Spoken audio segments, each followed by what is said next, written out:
They get a behind the scenes No. look. They're looking at our whole face. They see you, Right. yeah. I'm glad that we got your skins on. Just In in time. Spin suits just gets harder and harder to get into every. That's true. That's true. We definitely Winter. taken out. Winter's always rough. What they're talking about, they're giving me the business about this. Mm-hmm. Yeah, there it is. There it is. I mean, Troy, you go to all the trouble to make it. I know, right? And then Raw. and then I forget it. It's a deep dive day, y'all. As a matter of fact, it's part 1 of a series where we're going to be talking about the Deluxe Gamemaster's Guide. And I'm looking here and I see AJ Real, of course, you're in. Very first to say, howdy, folks. Welcome, AJ. Hello, AJ. I like AJ's name, AJ Real. Mm-hmm. He's for real. Unreal. Or AJ That is- Imagine. Oh, I think, yeah, absolutely. Oh, look at this. We've got a Sean. Hey, Sean. Good Mutants and Masterminds Monday unto thee. And also with you. Hey. Oh, have we reached maximum Seanage? Oh, no. I'm likely a quiet observer today, but Sean, we can hear your thoughts. Yeah. We can hear your thoughts. It's only partial Seanage then. Look at this. A Jacob Blackman appears. Oh, Hey, Jacob. always a pleasure. Claude, I like the way you think. Deeper diver. The deepest diver. The deepening. Deepest The deepest Divest. divest of this whole bit. Let's see. Divest ourselves. Kevin Haley, hi. Hello to you. So this is Mutants and Masterminds Monday, and we get together and hang out and talk about all kinds of good stuff. And today, as you can see, it's the deep dive. It's it should be a lot of fun, I think. I'm looking forward to it. Also, you'll note our music actually has a beat. Right? It's unusual for the restream options, but we'll see. We'll see. The Seans have aligned. Hey. Now, do you folks know Rick, Tabletop Santa?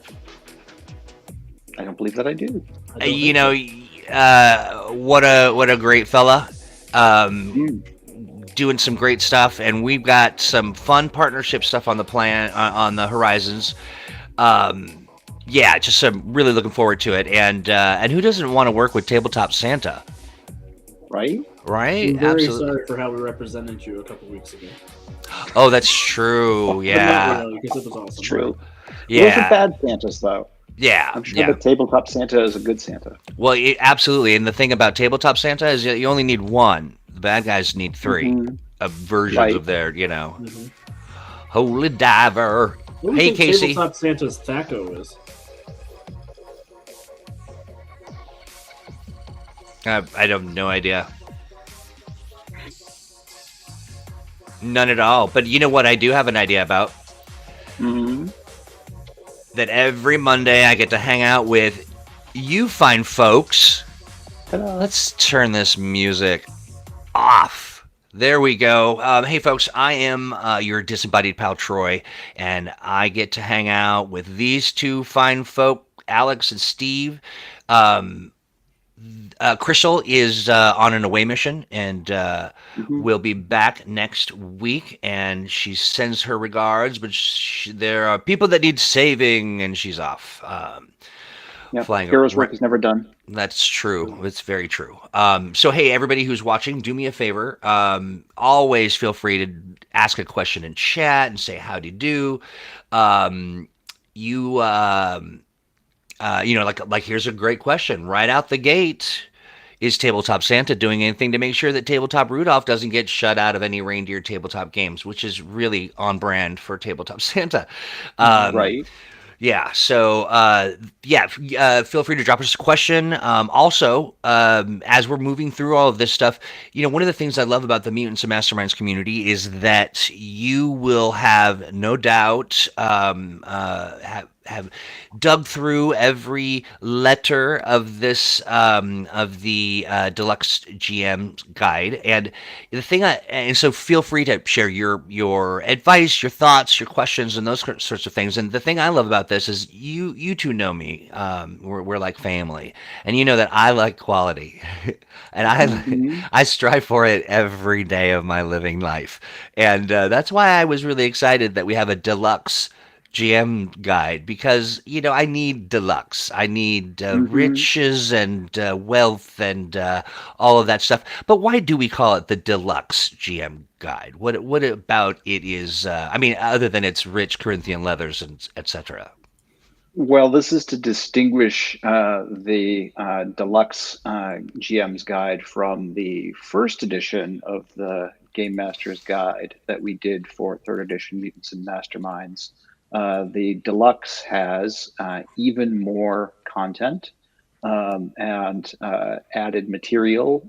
It was developed, the additional material was developed by Crystal and followed up on the release of the Basic Heroes Handbook in order to make the Game Master's Guide equally usable with either the Basic or the Deluxe Heroes Handbook, so that folks can make use of it either way.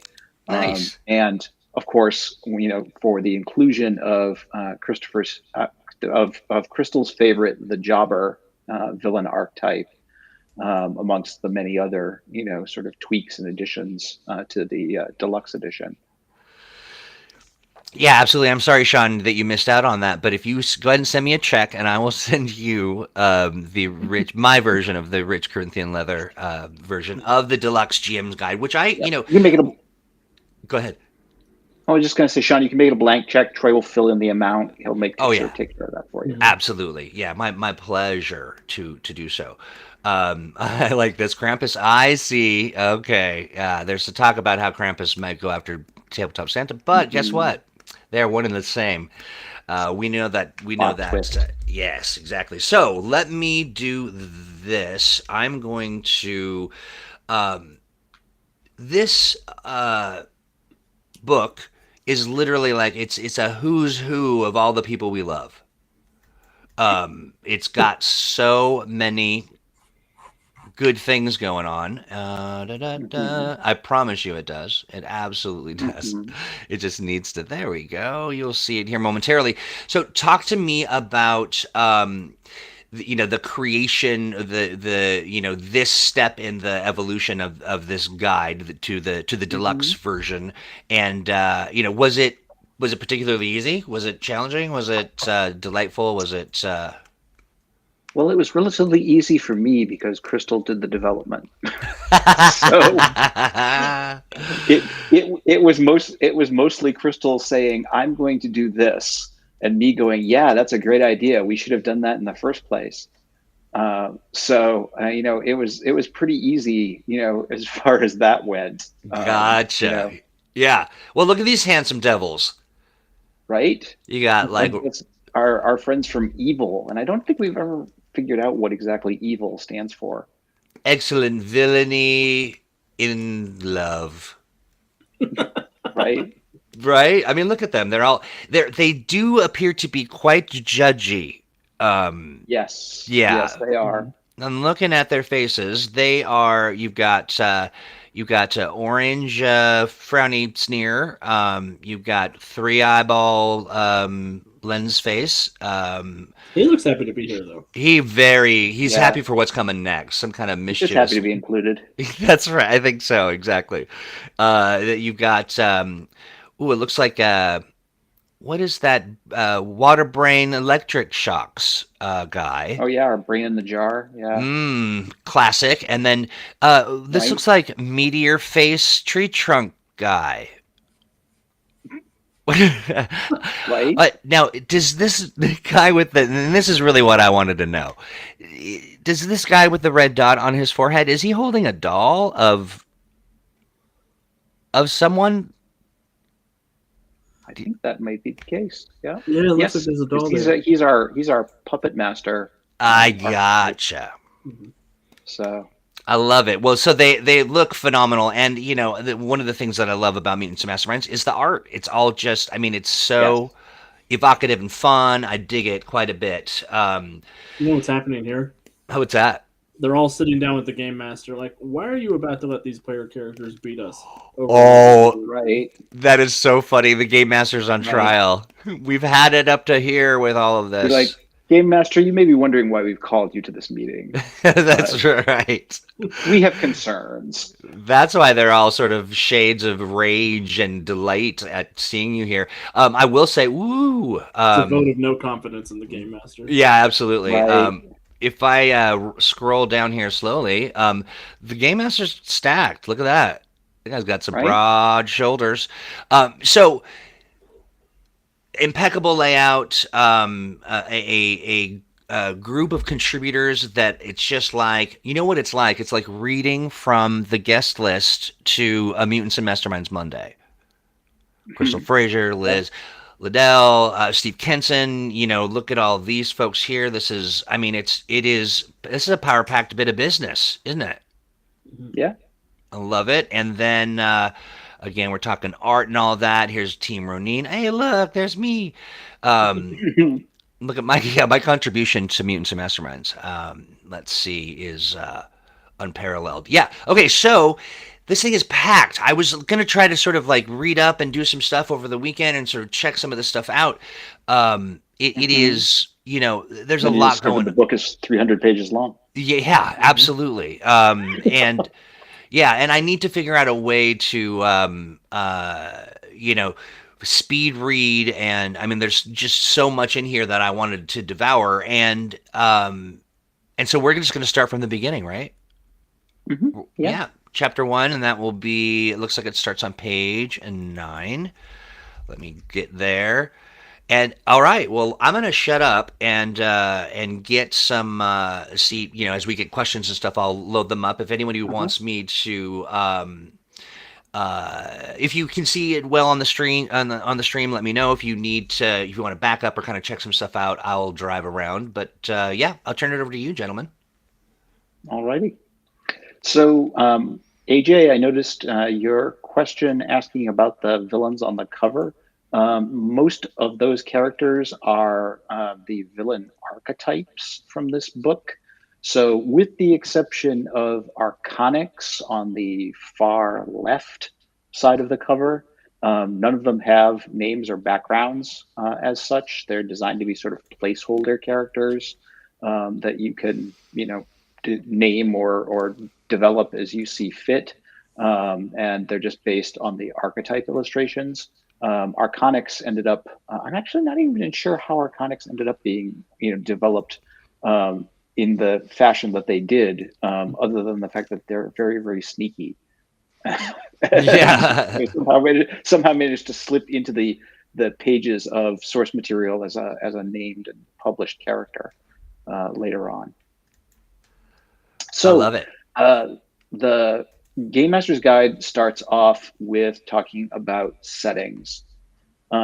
This was material that was originally in the Game Master's section of the Hero's Handbook in the M&M rulebook in the second edition days. And when we produced third edition, we decided that there would be a core rule book and there would be an expanded Game Master's book later on. And so because the core rule book was pretty hefty book to begin with, one of the things that we moved to the Game Master book was a detailed discussion of the creation of settings. And so we start right off with that in the Game Master's Guide. And it's basically the look at how you put together a superhero setting. If you're a game master and you want to create your own superhero world, you're not going to necessarily use Earth Prime or a published pre-existing superhero world, but you want to create your own. This is basically the breakdown about how you go about it. And I think that's the most important thing to establish before you ever sit down to tell your players, "Hey, I want to run an M&M game." Right, because they're going to be like, well, what kind of game? Mm-hmm. What does superhero mean to you in this setting and in this universe that you're trying to get us to play in? Yeah, exactly. And because it's such a broad, superheroes are such a broad genre. In fact, the very first thing we start off with is taking a look at the notion of genre and the subgenres that come to mind when you're talking about superheroes. So we basically take the main subgenres of superheroes chronologically, and just start with the then start with the golden age, and in fact even just a little bit further before that with the sort of pulp mystery men characters, and then just sort of work our way through the various subgenres of superheroes up to the present day. So Whoa. we do a pretty decent, I think, breakdown of the various subgenres. You can see that Golden Age alone gets a pretty decent set of like 7-8 pages before we get to up to the Silver Age stuff. Mm-hmm. Yeah, it's great stuff. And it is so comprehensive. It really does take into account sort of what everything from the look and feel to the kinds of powers and things that they'll be that you would potentially Mm-hmm. use. I love it. Yep, absolutely. Sean, we had a initial, like a lot of folks, had an initial issue with adventures, in that, like a lot of things, adventures are primarily game master focused products, and by definition, if it's a product that only the game master is going to buy, then out of the average gaming group, it means only 1/6 or 1/7 of the group is going to buy that product. So, traditionally speaking, adventures don't sell overly well by comparison. One of the ways that we've addressed that, because we decided that at the same time, adventures are valuable products, and especially these days when game masters are either pressed for time and just can't be creating all of their own adventures from scratch, or they're new game masters who need worked examples, and want to be able to come to a new game and have a bunch of adventures that they can run. So we focused on the notion of doing the Astonishing Adventures the way that we're doing them, which is short, focused electronic products that are cost efficient, and that we can reasonably price for anybody who wants them, and so we can offer a real variety of different adventures, and people can pick and choose the ones they like. The adventures are designed so that they pay for themselves relatively quickly, and now we can, now that we've begun to build up a back catalog of them, we can begin looking at the notion of collecting those adventures, and producing a book that collects, however many adventures we think is going to fit into a reasonable sized print book, in order to produce print versions of them to give them a wider range of distribution. Steve, I've heard every once in a while I'll hear a little hint of a sour grape when people are like, "I'll just wait until it's published altogether." Well, fine, fine, but there's Sure. also additional information, and each of these come out, we get familiar with them as they're being created. It is, and they're generally contributions from all kinds of people. And so then at the end of the process, there can be sort of this tying together and a sort of a filling in of the gaps between those adventures. I think that is I think it's a great model. It kind of scratches a lot of itches, and at the end of the day, it's still a great compendium of detail. Mm-hmm.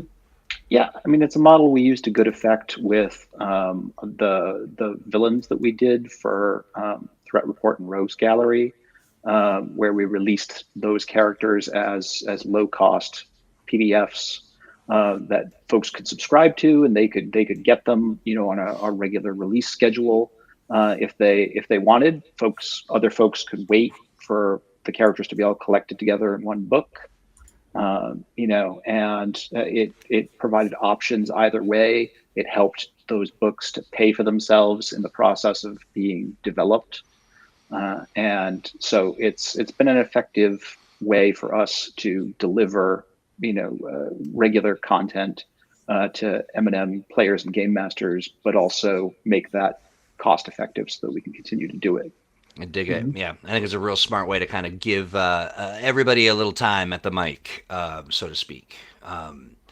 Yeah. So do you want to dive in at all to some of the Golden Age sort of info, or you let me know how you'd like to roll through this? Well, it depends on how deep folks want this dive to get. We've got, genre itself is merely like a third or a fourth of this chapter. That's right. And we have probably like 4 or 5 genres to cover before we even get to talking about the origins of superpowers. Why don't we do this? Why don't we roll through the this first chapter, and then if people are like, I really wish I could, dig in a little more to this or to that, that way we can kind of cover it all, but then leave some room. Spot things. Cool. So yeah, I mean, basically the genre section as a whole just looks at the sorts of things, the tropes that you would expect from that genre of superheroes, whether it's the sort of golden age, 1930s and 40s characters up through the silver age, late 50s, 60s, early 70s characters. We get into what is often referred to as the Bronze Age in the 70s, which is around my introduction to comic books, and into the Iron Age of the 80s.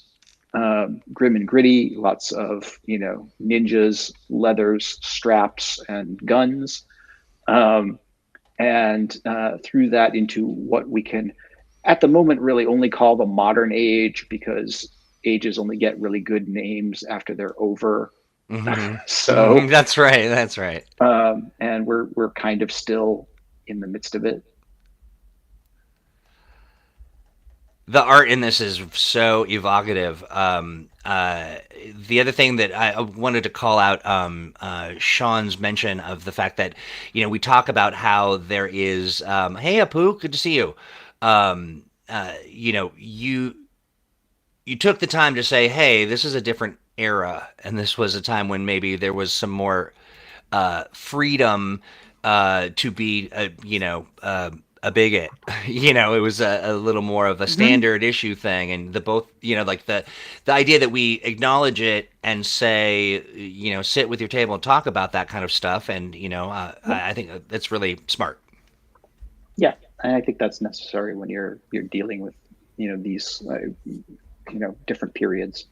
We talked about that a little bit in the Time Traveler's Codex as well. Love it. Yeah. Oh yeah, I love that. That's right. And okay, so now each of these eras, each of these, the Golden Age, and as you move through the history stuff, you broke it out into lots of different stuff, like historical points, equipment. I'm here we're looking at youth empowerment and all. I mean, this is pretty phenomenal stuff. It is also on point. It is very well researched and aligning with the world as we understand it. Well, I hope so. That was the idea. And I love that there's standard issue equipment. That's something I always stress to GMs when they're making settings is, what is the standard issue? What's the baseline for an assault rifle? What's the baseline for a tank? What's the baseline for your leather and latex? I mean, yeah. Yeah. I like this ninja. Yep. Yeah, Yeah, this anyone is. who read comics in the 80s knows that ninjas were everywhere, They basically. were. Yeah, absolutely. And so as we look at like Black Ops, Lone Wolves, and stuff now, we're looking at sort of the evolution of these resources over time, right? So, or is this Hmm. still the golden?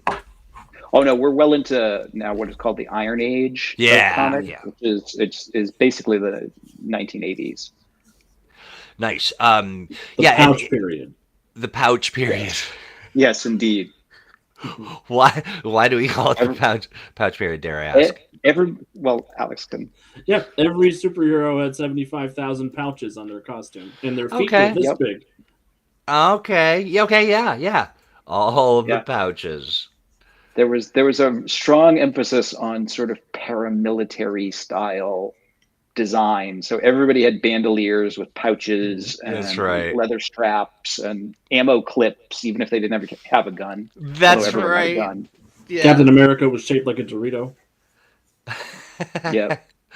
That is true. That is true. I love that.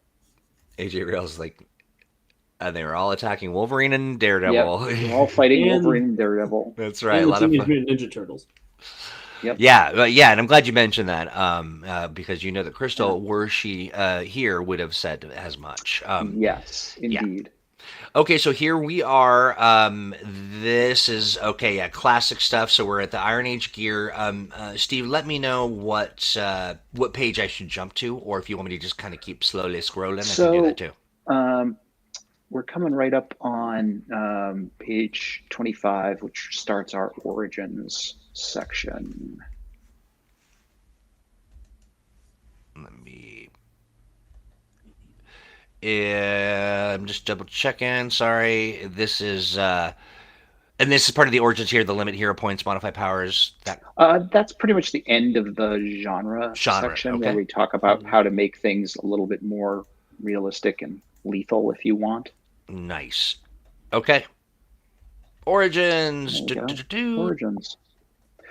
So after you've decided basically what the genre of your campaign is, the next question is, presumably because this is a superhero game, there are superpowers, and the big question becomes, well, what superpowers and where do they come from?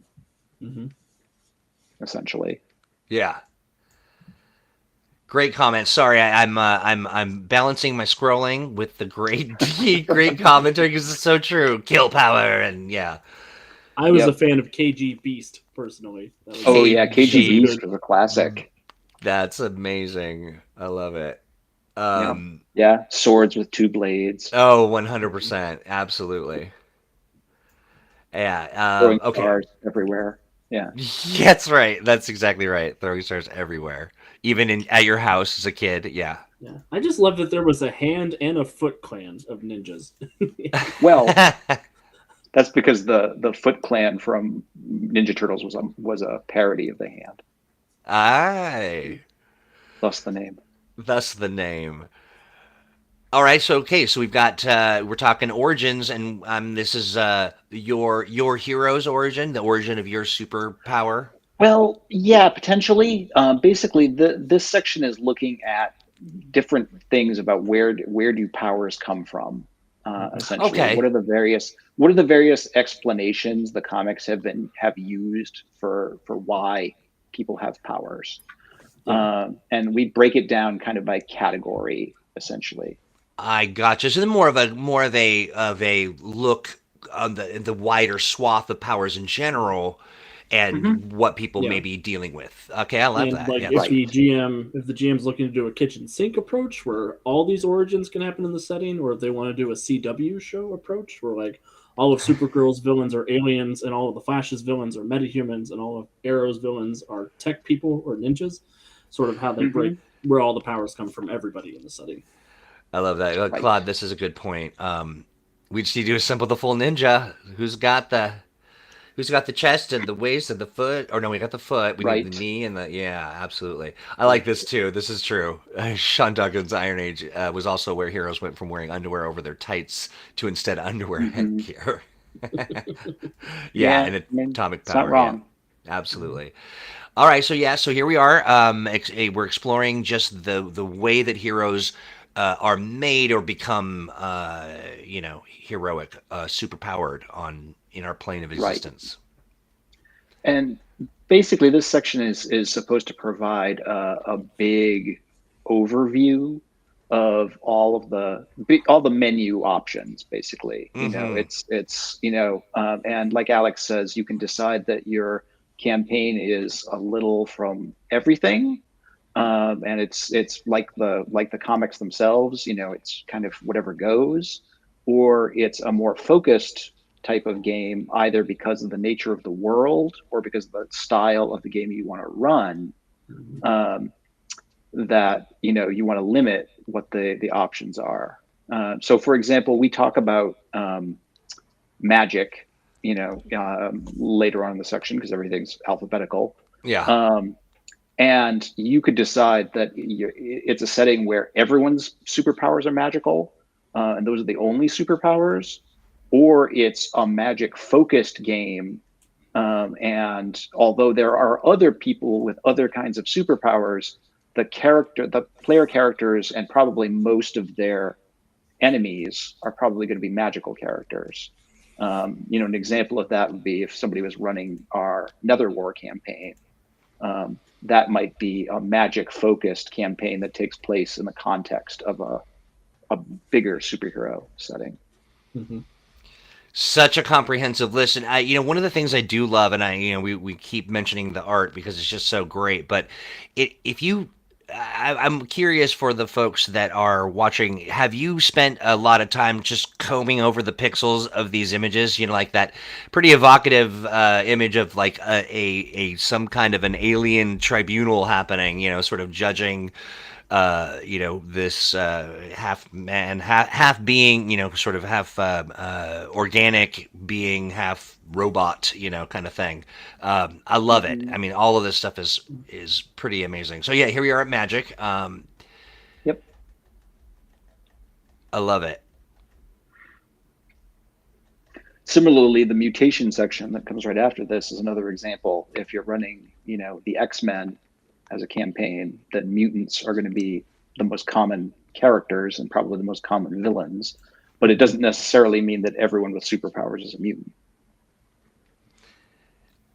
Interesting. So let's see here. Sean Beers said, "How did GM use the Shadowline power origin that was a Mm-hmm. Marvel comic line where only the superpowered heroes were a separate race of human and other humans trained and developed to counter them?" Interesting. Yeah, yeah.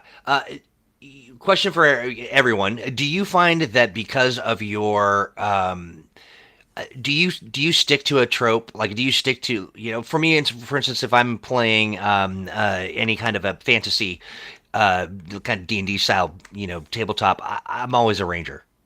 Like, I just grab it. I accidentally Oh always yeah. pick. Okay. Yeah. So when it comes to heroes, do you pick a particular? Do you have an affinity for a particular kind of hero or origin story? Alex? I'm really prone to magic superheroes. I really like Mm, wizards or people who have weird mythological backgrounds or just connections to that sort of world. I like that a lot more than technology or mutation, just on a personal side. I Yeah. like all of it, but I can go with anytime that. I'm making a character, it's usually a magic based character. How about you, Steve? I tend to go for characters that have a lot of flexibility to them. I'm unfortunately that annoying guy who likes characters who can do variable effects and have giant arrays and options for power stunts and things like that. So I sometimes my characters tend to be a little baroque, um, and I love it. overworked at times. And sometimes it has to be okay, we need to ramp this back a little bit, sort of a thing. I love it. I Yeah, love but what that. GM's gonna look at Steve and be like, "Hey, I know you made this game, but you gotta slow down, buddy." Mhm. Yeah, yeah. Yeah. Yeah. My friends, my gaming group has no problem. They're not impressed by me at all. They have no problem. That is so funny. Steve, can you just punch the guy this turn? Can you just do that Right. for me? Seriously, like that is so. either that or I'll start explaining that, just be like, just tell me what you roll. Like I don't need to know how to do that. They're like, exactly. All right, we get it, Steve. You're Right. amazing. What's the DC? Fine. That's so fun. All right, so I'm looking at sleight of mind, and I feel like that's me most times. Just slight, just very slight mind. But that's probably not what it means. No, this is actually where we're talking about the notion that magic is not actually magic, and that a lot of times in certain settings, what will be referred to as magic is either like psychic abilities or psionic powers or some other, even sometimes just like really advanced technology that is sort of pretending to be magic or seems magical. Abracadabra. And we want to talk about all of the options. Yeah, I love that. Yeah, great example. Yeah. Do we have any classic spoonbender trickster sort of snake oil salesman kind of villains? That'd be a fun one to put together. Do we have a guy who thinks he's magic but isn't magic? We have a couple actually. The what's his name? The Silver Sorcerer from Emerald City is a stormer who thinks his powers are magical, although they're not. I gotcha. Yeah, and it strikes me as a pretty funny kind of character to play. To really draw some of that fun character stuff. And I know, as Cloud was saying, character without powers, kind of working in that space could be a lot of fun. And one of the ideas of this section, in addition to giving an overview for the game master so they can decide, yes, I want these power options, no, I don't want these, is just to spark ideas and just have a lot of, and if you're doing, mutant powers, you might want to think of this and this and this. And if you're doing psionic powers, they might work this way or they might work this way. Just to talk about it. And we end all of the power sections with those character concept lists that are basically just like, here's a bunch of ideas for characters that work within this particular power theme.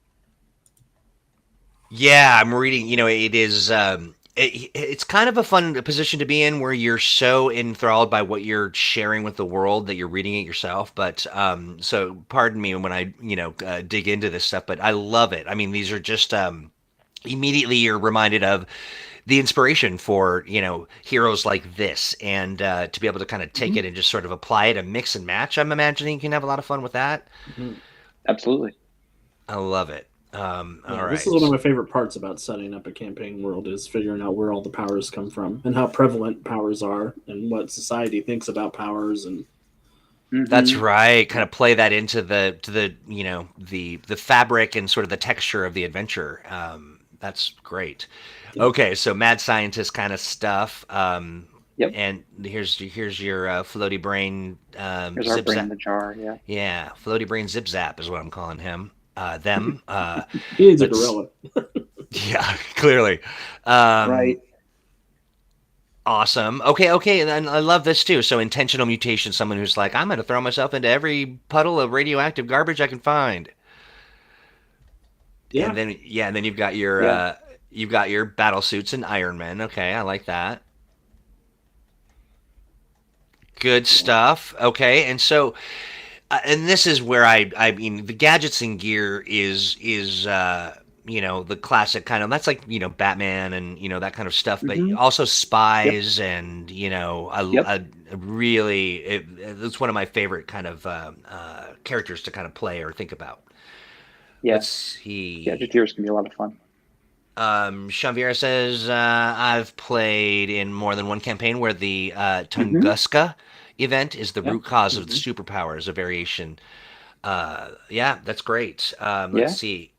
Yeah, it's a popular one. one of the superheroes in my Titan City setting came to Earth as part of the Tunguska event. That was his rocket exploding.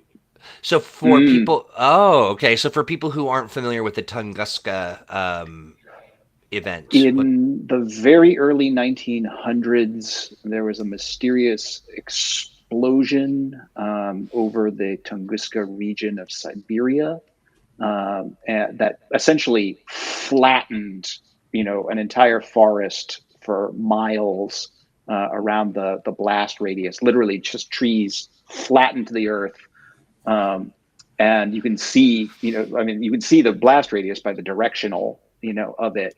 No one, given the time, there was no instrumentation, there was no, way to, really measure what happened. And so there are all kinds of fantastical theories. The most common is that it was the airburst of a meteorite of some sort burning up in the atmosphere. And at some critical point, it exploded before it impacted. But we don't really know. So it's been, everything from a micro black hole to the explosion of an alien star drive to, I love it. Yeah. Any number of things. I think it's the largest non-nuclear explosion in recorded history. I think short of things like Krakatoa and similar eruptions. This is sound advice from Jacob Blackbone. Throwing oneself into acid to get superpowers is the quickest way to remove oneself from the campaign. Yeah. I've always thought that, if we wanted to be tongue in cheek about it, that OSHA must be a very interesting agency in any, world where accidents grant people superpowers. That's right. Yeah. How? Yeah. I mean, I imagine too. There'd be a lot of sort of arbitrating between, like, a super, blowing up and at a coffee shop or something. Yeah. I'd be getting bitten by as many things as possible if I've done the Marvel universe. Same. I mean, yeah. Yep. Yeah, Sean, we actually touch on that idea in the Paragon setting for Mutants and Masterminds. We talk about people who are essentially origin chasers, who are putting themselves into incredibly dangerous situations in an attempt to get powers. And the fact that, it usually involves most of them getting hurt or killed. And that it's actually it's a menace, Yeah, what a great thing to kind of weave into a complication or that's really, I dig that quite a bit. I've seen that meme, the Gotham City meme about OSHA doesn't exist. There are no guardrails anywhere in Gotham City. No, and it's just repeatedly just the worst day ever for every citizen of Gotham. Yeah. Nobody has insurance. No, really, why bother? Oh, this is great. So what? That's right. Super OSHA leads to the courthouse. Of course, Jonesy talking about the danger zone courthouse. I like that. I also nice tie-in. That's Jonesy. Always out there connecting the dots. One of the things I do love is the notion of us creating just a bunch of really inane places. Like grocery market checkout line and. Right? I don't know. Did we make a grocery store? I don't remember if we made a grocery store. I don't think so. Did we do a convenience store or something? Or maybe I'm thinking of that adventure we did one. Maybe. I don't think I've seen convenience store. Oh, what a great! Yeah, that's a good idea.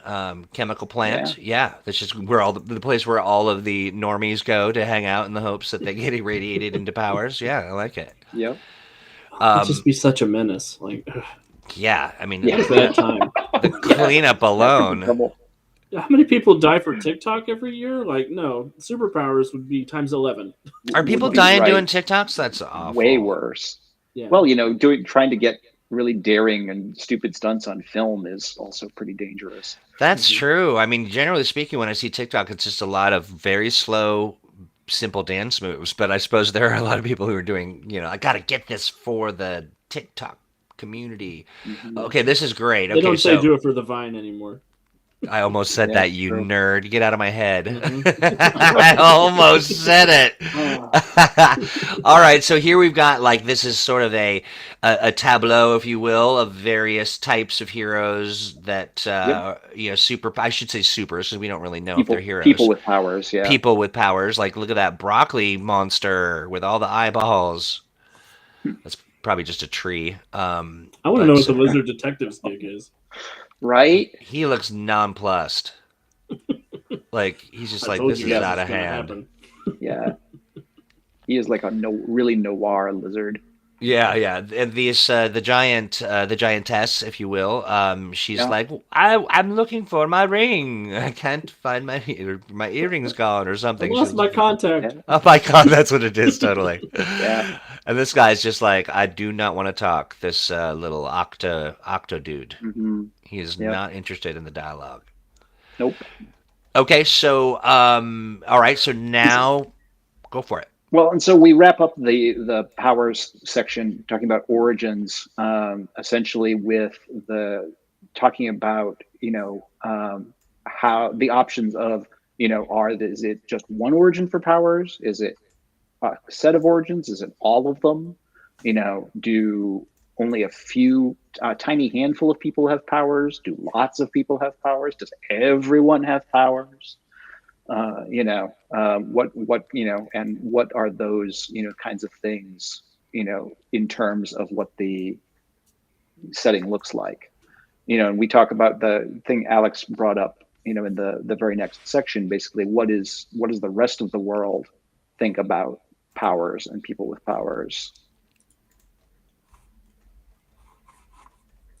Which is very important to think about, so you don't wind up with an X-Men/Avengers situation.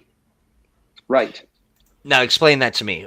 So the Avengers are a group of superpowered people who have amazing abilities, and everybody loves them. And the X-Men are a group of superpowered people with amazing abilities, and everybody hates them. And I've never understood why that difference uh, exists in the Marvel universe. Right. Like, why do people hate Spider-Man, who is ostensibly a mutated human, but yeah, and funny and charming generally speaking. Well, it's really not everybody. It's really the kind of the powers that be, right? Like there are some folks who are, you got Hmm. the J. Jonah Right. Jameson types, but the general public kind of bounces back and forth between like and love, but like they kind of dig him generally, right? yeah, Hmm. generally. Yeah. Generally, yeah. But no, I actually, it's interesting, Alex. I had never thought about the fact that that is really the case. Like Hmm. the Avengers are beloved. They're engaging with the government and doing all the stuff, and the X-Men are like always on the run, protecting kids from giant robots. I'm just saying, I want the Right. Sentinels to rock up at Tony's place just once. Yeah, yeah, exactly. PR, super PR. That's so funny. Yeah. Um, I mean, and that's one of the things you want to consider when you're building your world. Is if there is prejudice against a particular kind of origin or type of character, why? What is it, and why do people think that? Yeah. I just want to say real quick, Calvin, I see you. I see you. That's good. That's good stuff. Hmm. That's good stuff. I'm a fan. You guys go investigate the bank. I'm gonna go sit on a hot rock for a little while and think about it. Right. Have myself a think and solve this whole thing. That's right. Oh, that's funny. All right. So, okay. So where are we headed to now? All right. So after we look at basically the world, we start to get into going beyond Earth. We get into the cosmology section that comes after all of this stuff. There we go. Nice. And because, of course, comic book superhero settings aren't just Earth, usually, they're the whole universe. And there are space aliens and cosmic beings and other dimensions. There are And neighboring universes. Right. The universe is next door. There's places like Starhaven. That's right. Good job, You Jonesy. know, We love um, Starhaven. and so you have to consider the scope of your campaign. Are you going to care about all of these things? Because honestly, if you don't, you're depriving yourself of a whole lot of plot ideas. That's right. Interesting. There's a couple interesting comments here. AJ Rio says, "I think it's about the mutants versus the X-Men versus Yeah, the Avengers." Yeah, I think that is definitely that kind of trope, sort of the kind of yeah. That tackling that that is others different than me kind of. yeah. That is But if very all the much mutants are over, how it's everybody has played, powers. You don't have to get bit by anything or jump into a chemical right? vat. Right, right, and then this is actually a really good point. How Yep, different countries would have different Hmm. takes on heroes, and absolutely. um, Hmm. I'm glad I like Sean used quotes on settled, Hmm. co- Yeah. colonized. Yeah, Yeah, I like that. yeah, Uh-oh. absolutely. Is this fighting words? Are time I aliens The better than time space aliens are better aliens? than space aliens, hmm. I don't think it's fighting words. I think it's intriguing. right? See? Why do Yeah, you think they're that's better than space aliens? I think they're better What than makes space right? aliens What makes them because better, because they have a nice phone booth. If yeah, they're time aliens. right? My brain went to Bill and Ted, but I know you mean Doctor Who. I do Right. indeed. I do indeed. Yeah, yeah. Actually, Bill and Ted aren't aliens. Yeah, space aliens. They say, yeah, right. Time space aliens. Okay, all right. Well, Hmm. and that's Yeah, just the whole mutants and masterminds thing for you. Like you like pretty it much. can be blended with the thing the other person likes, and just be something totally different. Absolutely. Bodhi is time aliens versus space aliens Yeah. versus dimensional aliens. Dimensional I like aliens. it. Yeah. Dimensional aliens with time dilation. And Mm. then, oh, hey, okay, They're here we go. all about establishing the pecking order amongst the aliens, That's right. Yeah. That's why the aliens won't come visit us. Yeah, right? they don't want to be judged so harshly. Exactly. Humans are so judgy. It's so judgy. It's like a big bunch of evil people just staring someone down, an alien down as they walk into the room for the first time. Yeah. Um, Hmm. What I do like par- about this chapter, though, yeah. Steve and Troy, I like that it sort of breaks it down in the order that I would think about building a superhero Hmm. setting. You start with Oh, Yeah. genre, then power origin, then society, and then cosmology is here. And I think that's because in some genres and some settings, you don't need to think about the cosmology as much. Like if you're doing a street level Hmm. campaign, it's not going to come Right. up, so they save it for the end. Is usually how I think about it.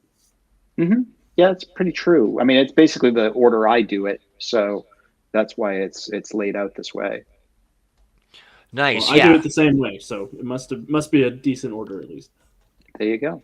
Are you guys familiar with that methodology that we naturally gravitate? There's a term for it, but it's like it's always fish and chips. It's never chips and fish. Like Hmm. there's like a natural kind of order of things, and maybe that's kind of a piece of this as well. Just sort of the natural flow of the development of character and space around them. Hmm. It's the collective unconscious of superhero writers. Right? Yeah, exactly. Yeah. Okay, so Logic has some thoughts on this. I only say dimensional is top tier because Cthulhu and the Elder Gods are technically dimensional aliens. Seems good. Yeah. Hmm. Okay. All right. I'll buy that. It's I'll buy true. that. We That's have true. some. Yeah. If you don't sort out the cosmology stuff, one of your players will take dimensional travel. That's why you have a Hmm. conversation with your players at session 0 and Right. say, "We're not going to another dimension. Please don't do this to Dimension. me." Right. Please don't waste your points on dimensional travel because Right. have to find some reason why it doesn't work. Yeah, they don't have a Hell's Kitchen over there. We're not going over there. Hmm. I love it. I love it. I love it. Okay, so where are we? Oh my gosh, we only have Oh, five God. minutes left. Yeah, we haven't even gotten out of this chapter yet. We haven't. So, I think we should we got a couple things we want to talk about before before we depart. But so there's more to be talked about, of course, for this chapter and for the rest of this book. But for folks who are watching this on demand, or people who are watching right now, if there are aspects of this that you'd like us to kind of double down on and get into, get real crunchy about, do me a favor and reply. You can reply on YouTube. You can also reply on our Facebook Live. You can also send a note to let's play at greenronin.com and just sort of list sort of your thoughts and your, kind of what you would like to see kind of, sort of fleshed out via dialogue a little bit more. And we'll explore that. I think that this is just a really a fun, community-driven kind of thing. So we're going to follow where you lead, and use the Deluxe GM's guide for inspiration and guardrails. So with that being said, we're wow, I can't believe the time went by so fast. I feel like we're just getting warmed up. We have got next Thursday on Thursdage, we have a very special guest. None other than Joseph Carricker. He's going to join us. We're going to talk Blue Rose, and this was really excited about that. And this is actually a request from a fan, and we were able to just get it all kind of tied up. So you'll get a little bit of Owen, a little bit of Troy, and a lot of Joe. And I'm excited. Yeah, me too. Really looking forward to it. I figured that Jonesy would be excited about that. So there's that. And then we have got lots of things cooking with the Cthulhu Awakens announcement. All of you are probably pretty aware of it, and we'll be making even more noise in the coming days. And just ahead of that launch on the on the day. It's coming soon. Right. It's public, yeah? That's right. The launch date? Yeah. Yeah, it should be because the Kickstarter is counting down to it. So that's okay. So. Good. Yeah, for a minute I had a panic. I'm like, are we not pretty sure? What am I? We are anyway. So you heard it here first, the 15th. We're going to be. We got some actual plays planned. We have got some special events planned. But because these are, the mythos is so fun, we're going to have a little fun with it ourselves, right, Steve? Yeah, absolutely. Well, it's funny. I saw Michael Mendoza mentioned that a ski lodge would be a great danger zone. And I agree because, in fact, I'm using it as the focus of an adventure that I'm working on for our upcoming stream. Nice. Yeah. So that's part of our Patreon. And if you are a member, what we'll do is sign up as we have done it. People who are in the upper tiers will get the VIP experience, but we are also wanting to, if you aren't a part of the Patreon, which come on, $3. You're missing out. It's a lot of fun. But if you are someone who maybe you can't, Alex dropped and now he's back. I was like, suddenly Steve got so big. Sorry, I don't know what's going on with my internet connection. Not a problem. It's kind of just part of what we do, right? But what I was saying is, if you are not a part of the Patreon, but you want to be a part of the actual play, we're thinking about reserving a spot for people who come and hang out with us on Mutants Masterminds Monday. And maybe you hang out with us, or maybe you're somebody who's who watches later. So if you have an interest and you want to join us and you're not part of the Patreon, first I say, why? Not why. I know why you want to join us, but get thee to the Patreon. But also, maybe we'll find a way to a contest of sorts, or a some sort of like superpower demonstration or psychic power party trick or something. But it's gonna be Legion tryouts. Yeah, that's right. That's exactly right. Yeah. And hi, Kevin. Thank you so much. Kevin says, great M&M Monday as always. Stay classy, everybody. You as well, Kevin. Thanks for stopping by. Thanks for joining us. I want to thank everybody for stopping by. I want to thank you two for joining us. We'll be back next week with Crystal, and we will we'll get a little closer to get thee to the Patreon, indeed. But we're gonna start casting this pretty soon, and so think about how you may want to demonstrate a superpower of some kind. I don't know. I'm stuck on that idea, Find and something really interesting to bite you. that's right, and then do a TikTok of it. Or maybe have a TikTok like power. I don't know. Think about it. You get back to us, folks. You can send a note to let's play at greenronin.com. You can post it any of the places. We are paying attention as always. I want to thank you two again for hanging out and kind of entertaining my nerdery of wanting to explore your work in greater detail. I really love it, and I know that our folks that watch do as well. Don't forget to come back on Thursday, this same place, just in the same area, right around the same time, only it's Thursday for Thursdays with Joe, and we'll have Joe Character and some Blue Rose stuff, and of course Owen and I will be there as well. So thanks everybody. Have a great rest of your week. Thanks for hanging out, and we will talk to you very soon. Bye-bye.